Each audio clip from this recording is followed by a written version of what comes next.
Welcome to Salay Little Baguio at Matampa Salay Misamis Oriental.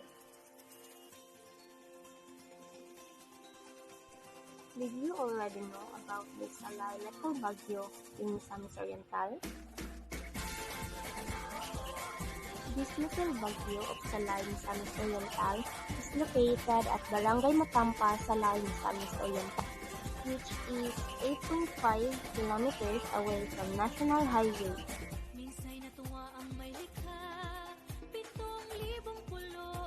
This little Baguio of Salay is around 1 to 2 hours travel time from Cagayan de Oro, which is 65 kilometers from CDO.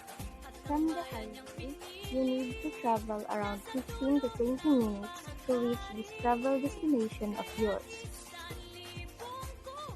You don't need to go to Baguio City just to experience the cold and foggy weather because we have our own Salay Little Baguio in Misamis Oriental. For entrance, in day tour we have 50 pesos per head. In overnight we have 200 pesos per head. They also have comfort room, tables and chairs, canteen, grilling area, bonfire and water and electricity. Bring your own tent and bedding. Open cottage for only 350 pesos. For overnight camping activities, kindly book in advance.